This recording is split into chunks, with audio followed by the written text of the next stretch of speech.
Hey there, Mr. Russell here to talk to you about question number 6, the last one on your review from yesterday. So we are asked to go backwards here and create a system to represent what's happening here in this graph. Okay, so I'm going to separate it and look at it as two different inequalities. Okay, so I want to look at this one first. Okay, I'll put, I guess, little blue stars here. Is that okay with you guys? My fantastic art skills on display right there. So I'm going to draw or write an inequality to represent this line here. Okay, so I'm going to start with y because it's like slope-intercept form. And I got to decide what type of inequality symbol to use. So I notice that this line is solid. And if this is my overlapped region, to get that, that means that this line here must have been shaded up. So that means we're going to say y is greater than, because it's shaded above the line, or equal to, because we have that solid line there. Okay, and now just like slope-intercept form. So I'm noticing that this line crosses the y-axis right here. And I see other points on my line. I see one here.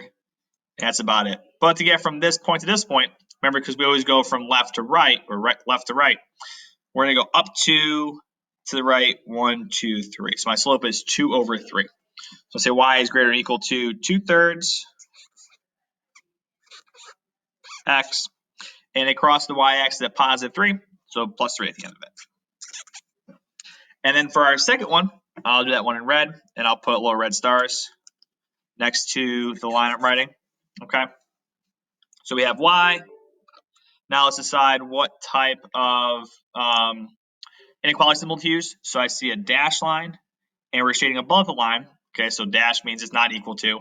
And since we're shading above, it must be greater than. So it's going to be greater than. And now let's look at this line. So it is crossing the y-axis here. And I see some other points on my line. Let's see, one here. Let's think about it though. So to go from left to right, okay, so we're going to go down 1, 2, 3, 4. To the right, 1, 2, 3. So my slope is negative 4 over 3 x, and across the y-axis at negative 3. All right, that is the solution to question number 6.